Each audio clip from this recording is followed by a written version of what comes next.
여러분 안녕하십니까? 광주 MBC 뉴스투데이 시작합니다. 먼저 오늘의 주요 뉴스입니다. 5.18 당시 광주 시민들에게 총을 쏴 죽인 계엄군 14명을 5.18 진상조사위원회가 검찰에 고발했습니다. 책임자들이 아닌 일선 군인들이 고발된 것은 처음입니다. 한빛원전에서 직선거리로 40km 떨어진 곳에서 발생한 규모 4.8 지진에 과연 영광 한빛원전이 괜찮을지 걱정하는 목소리가 큽니다. 전남 지역 국회의원들이 전라남도를 특별자치도로 만드는 특별법안을 발의했습니다. 전국의 자치단체들이 너나 할 것 없이 야간 경관 조명 사업을 벌이는 가운데 경북 포항에서는 16억 원을 들여 만든 미디어 파사드가 세금 낭비 논란을 부르고 있습니다.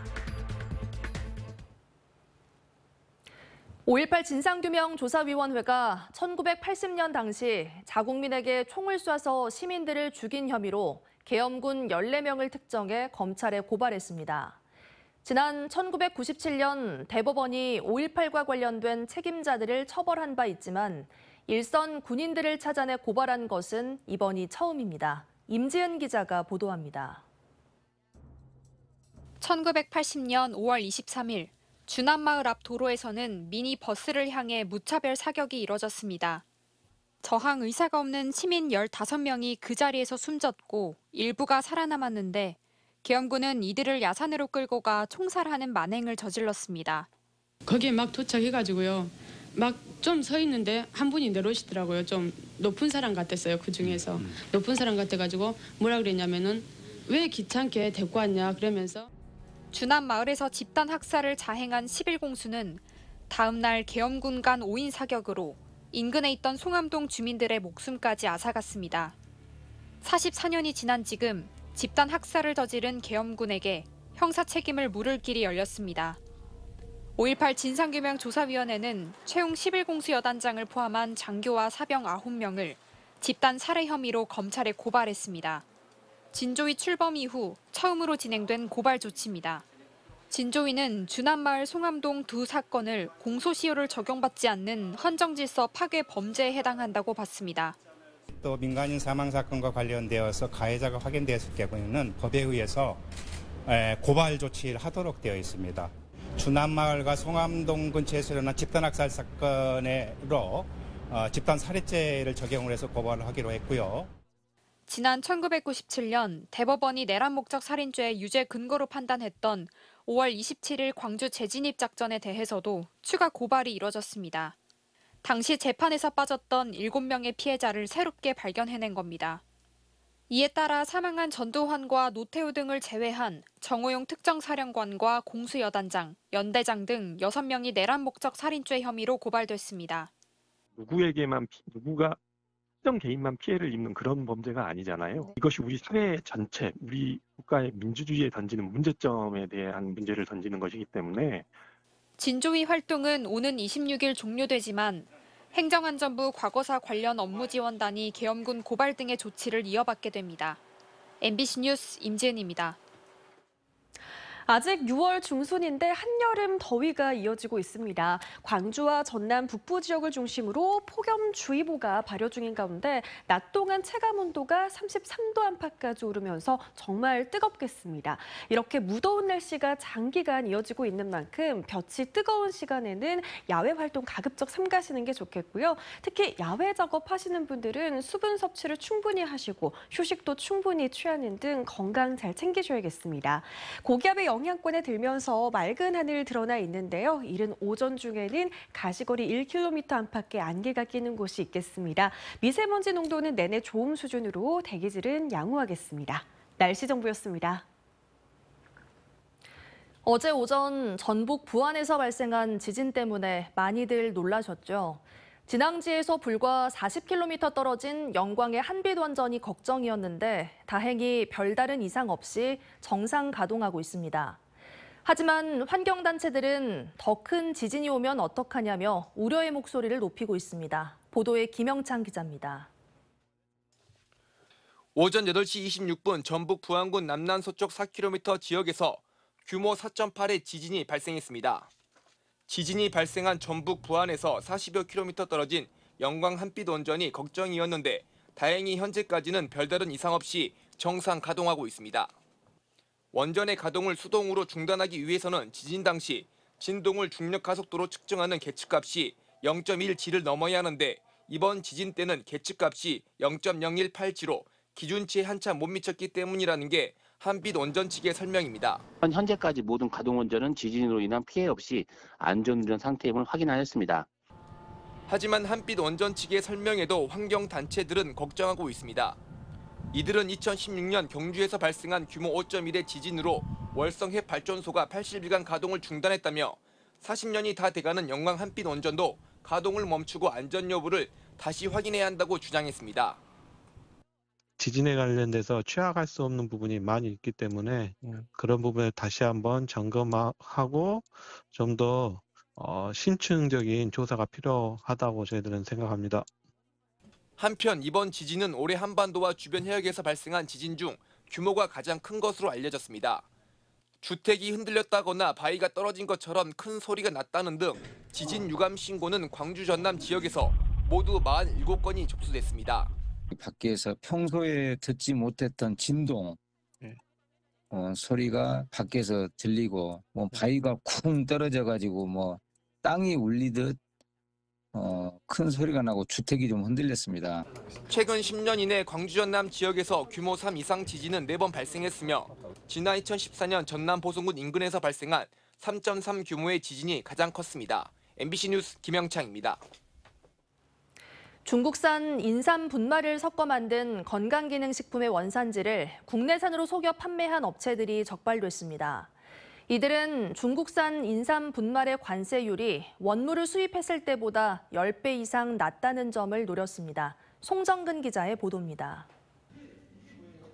국립농산물품질관리원 직원들이 인삼 분말을 수입하는 충북의 한 업체에 들이닥쳤습니다. 건강기능식품을 만드는데 중국산 인삼가루를 섞어 만들어 놓고도 국내산이라고 속여 판매를 하고 있다는 첩보를 입수한 겁니다.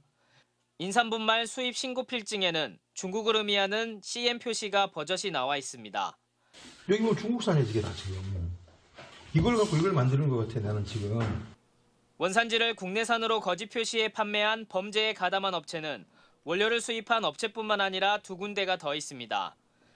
이들 세 업체는 원료 구입과 완제품 생산 그리고 판매까지 각각 역할을 분담해 범행을 저질렀습니다.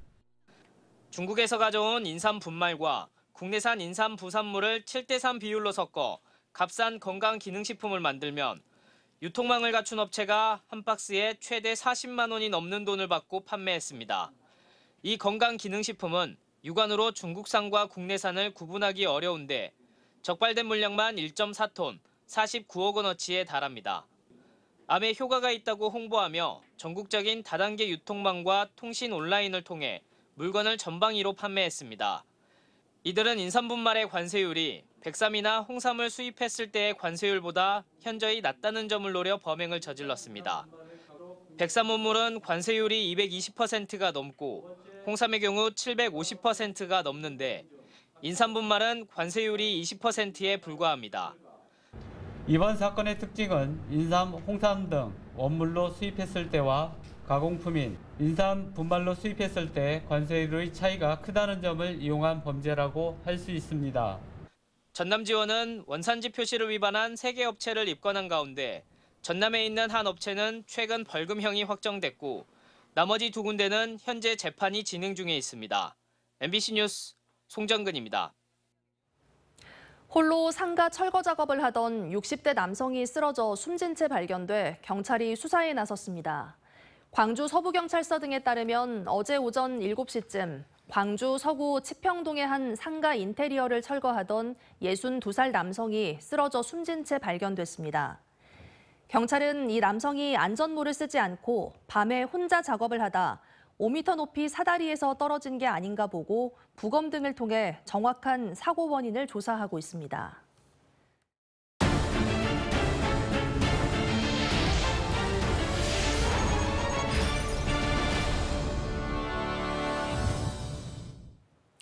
지방정부가 지역에 맞는 맞춤형 치안 서비스를 제공하기 위해 시작된 자치경찰제가 시행 3년 차를 맞았습니다.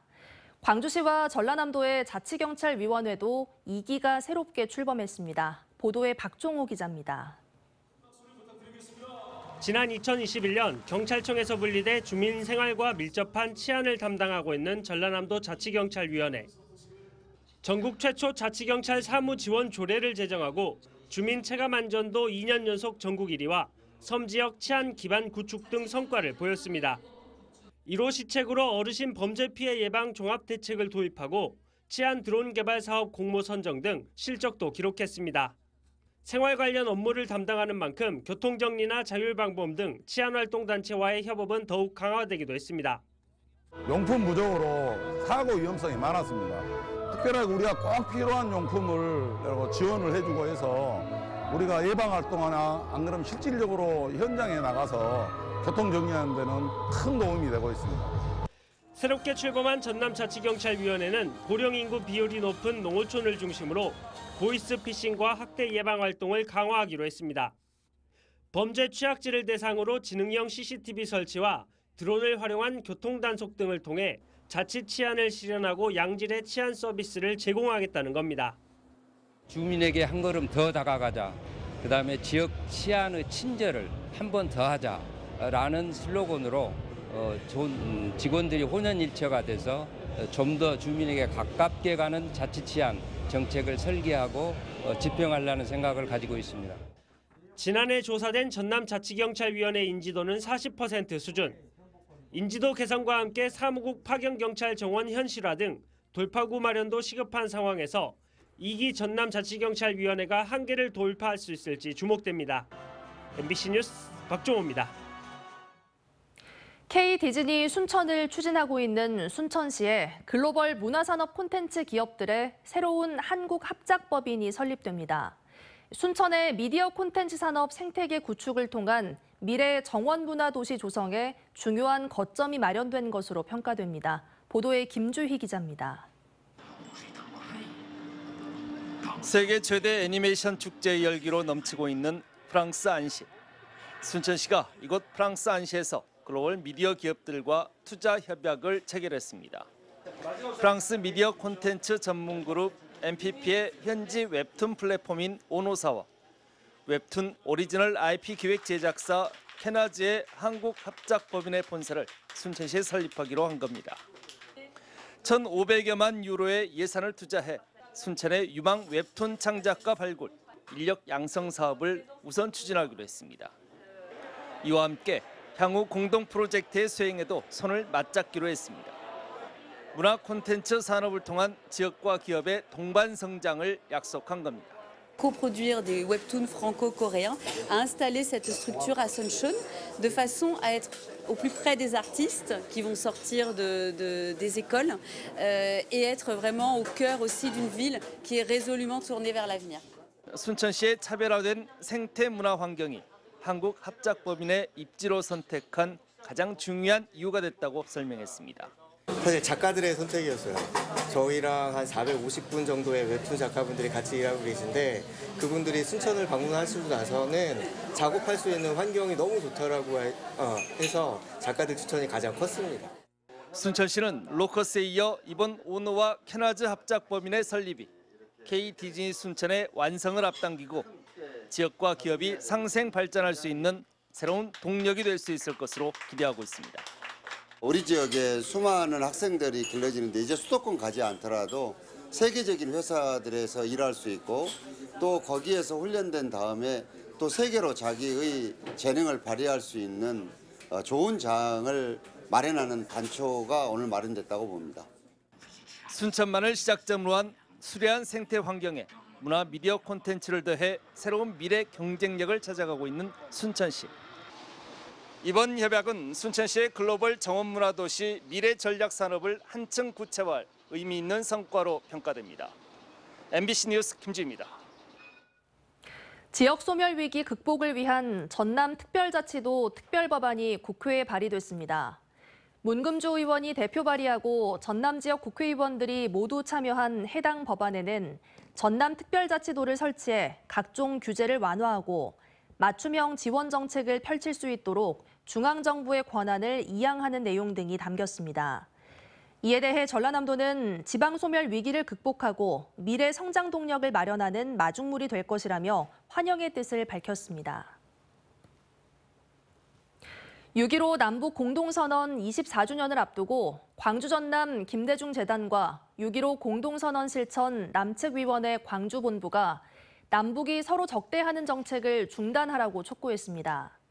단체는 어제 광주 YMCA 무진관에서 기자회견을 열고 6.15 공동선언이 발표된 지 24년이 지났지만 갈등과 대결의 역사가 반복되고 있다며 적대 정책을 멈추고 대화에 나서야 한다고 밝혔습니다. 그러면서 22대 국회에서는 6.15 공동선언 정신을 이어받아 판문점 선언과 9.19 군사합의에 대한 법적 효력을 갖게 되는 비준 동의를 적극 추진해야 한다고 주장했습니다.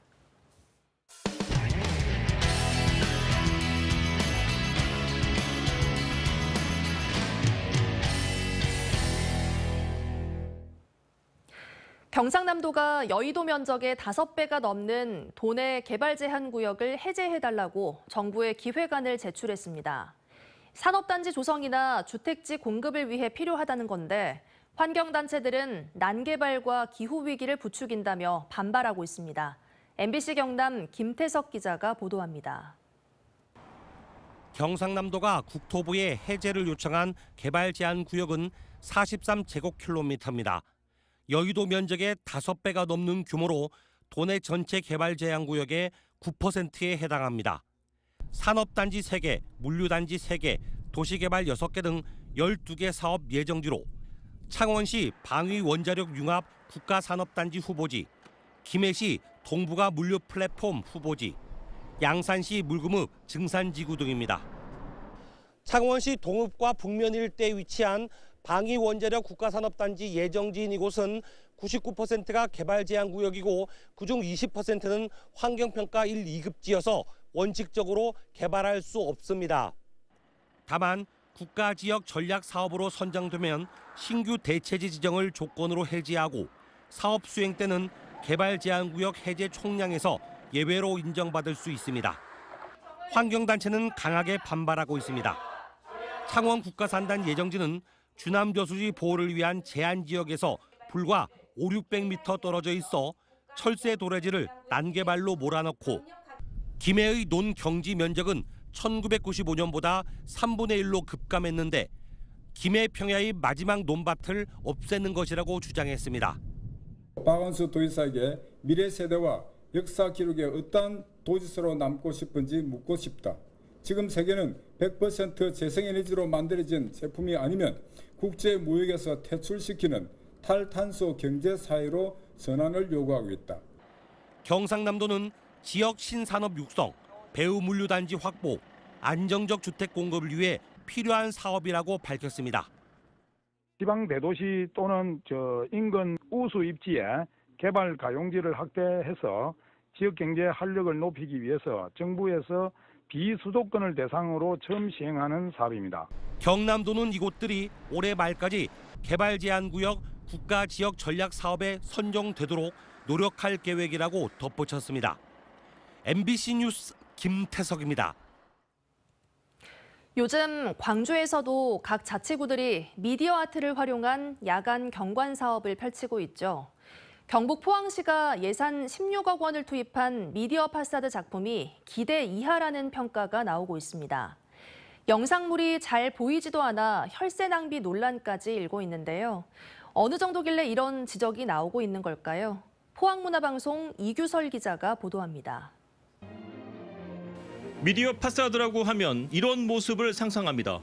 거대한 상업 건물이 크리스마스 선물 상자로 변하고 건물 전체가 화려한 보석이 되어 벽에서 불꽃이 터지는가 하면 성벽에 붉은 물감이 퍼지더니 이내 고풍스러운 영상이 벽 전체를 뒤덮어버립니다. 포항시도 이런 모습을 구현해 원도심에 사람들을 불러 모으겠다며 지난 4월 말 시연회를 시작으로 포항시 북구청 벽면을 활용한 미디어 파사드 공연을 하고 있습니다. 문화예술 팩토리 미디어 파사드가 포항의 또 다른 랜드마크가 되기를. 과연 포항시가 야심차게 추진한 미디어 파사드는 어떤 모습일까요? 영일대 해상 누각, 호미곶 상생의 손, 장미 정원을 표현했다고 하는데 희미하게 지나가 버려 뭐가 뭔지 구분이 어렵습니다. 북구청 외벽은 체스판처럼 흰색, 검은색, 회색이 교차돼 있어 스크린으로 적합하지 않지만 적절한 대책 없이 영상을 튼 겁니다. 그러면은 여기에 미리 대안을 마련해서 이 영상 콘텐츠를 활용할 수 있도록 대안이 마련돼야 되는데 그 대안도 없이 지금 영상 콘텐츠를 쏘니까 이 영상의 화질이 엉망이에요. 유리 투과를 적절하게 차단하고 건물 특성에 맞는 콘텐츠를 제작하면 벽면의 단점을 보완할 수 있습니다. 서울역 앞의 한 빌딩은 스크린 특성에 맞는 미디어 파사드 콘텐츠를 지속적으로 개발해 서울의 명소로 자리 잡았습니다. 포항시는 전문가 자문 등을 통해 미디어 파사드 품질 향상에 나서겠다는 입장입니다. 야, 지금 뭐냐 뭐 이런 그 이야기를 좀 듣고 있습니다. 그래서 어떤 나름대로 저도 그 현장에 가보고 이왕 그 16억이라는 돈이 투입되었으니까 효율적으로 될 수 있도록. 어디서부터 잘못돼서 이렇게 만족스럽지 못한 결과물이 나왔는지 철저하게 분석하고 이런 일이 재발되지 않도록 주의할 필요가 있어 보입니다. MBC 뉴스 이규살입니다. 기존 컴퓨터보다 훨씬 빠른 양자 컴퓨터 개발에 세계 여러 나라가 힘을 쏟고 있습니다. 이를 위해 극저온 환경에서 작동하는 초전도체가 필수적인데 국내 연구진이 상온 양자 컴퓨터 가능성을 세계 최초로 열었습니다. 양자 현상을 나타내는 차세대 소자를 만들고 미국과 중국보다 먼저 원하는 대로 제어하는 데도 성공한 겁니다. 대전문화방송 김윤미 기자가 보도합니다. 나선형으로 배열된 입자 구조체가 마치 소용돌이 치듯 움직입니다. 외부 환경 변화에도 형태나 구조를 유지하려는 성질이 있고 머리카락 굵기 10만 분의 1인 나노미터 크기로 만들어 메모리 등으로 쓸 수 있는 차세대 소자인 스커미온입니다. 섭씨 23도 안팎의 상온에서 2차원 자석에 전압과 자기장을 넣자 스커미온이 생겨나고 4차례 전류를 흘렸더니 원하는 방향으로 구조체가 이동합니다. 국내 연구진이 미국과 중국보다 앞서 3차원이 아닌 2차원 상온에서 스커미온 생성은 물론 제어까지 최초로 성공한 겁니다. 전류의 크기나 전류의 길이 같은 것들을 조절해서 저희가 원하는 만큼 스커미온을 이동 제어할 수 있는 것도 확인을 하였습니다. 특히 표면이 거친 3차원 자석과 달리 얼음처럼 매끈한 2차원 자석은 마찰 등이 없어 필요한 전력은 1000분의 1에 불과하고 크기도 10배 이상 줄일 수 있습니다. 양자 현상까지 극대화할 수 있어 극저온에서만 안정적으로 구동되는 기존 초전도체 방식의 양자 컴퓨터를 대체하는 상온 양자 컴퓨터 등장을 앞당길 전망입니다. 양자 컴퓨팅의 소재로도 활용이 가능하고 큐빗으로도 활용이 가능하기 때문에 그 양자 컴퓨팅 쪽에서 굉장히 폭넓게 쓰일 수 있는.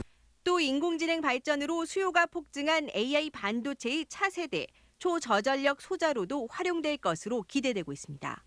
MBC 뉴스 김유미입니다.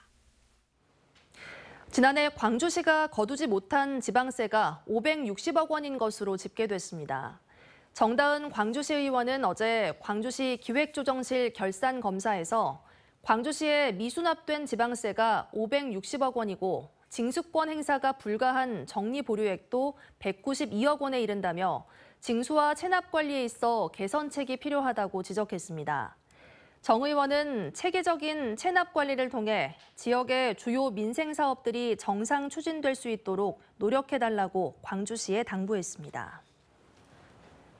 아직 6월 중순인데 한여름 날씨가 이어지고 있습니다. 광주와 전남 북부 지역을 중심으로 폭염주의보도 발효 중인 가운데 체감온도 33도 안팎까지 올라 정말 뜨거운 날씨가 예상됩니다. 야외 작업하시는 분들은 특히나 수분 섭취를 잘 해주셔야겠고요. 충분한 휴식을 취하는 등 더위에 건강 상하지 않도록 각별히 주의하셔야겠습니다. 고기압의 영향권에 들면서 깨끗한 하늘 드러나 있습니다. 오늘 미세먼지 농도 내내 좋음 수준으로 대기질도 양호하겠습니다. 어제보다 날이 더 덥겠습니다. 광주의 한낮 기온 무려 34도 안팎으로 예보돼 있습니다. 목포의 낮 기온도 30도, 영암과 강진에서도 한낮 기온 34도로 예보돼 있습니다. 순천의 낮 기온 32도로 예상되고요. 구례의 낮 기온 34도까지 오르겠습니다. 바다의 물결은 전해상에서 최고 1m로 잔잔하게 일겠습니다. 다가오는 토요일 소나기가 지나면서 33도 안팎의 때이른 더위는 한풀 꺾이겠습니다. 날씨 정보였습니다. 이상으로 뉴스 마칩니다. 함께해 주신 여러분 고맙습니다. 언제 어디서나 내 손 안의 뉴스. 광주 MBC 뉴스 유튜브 구독으로 함께하세요.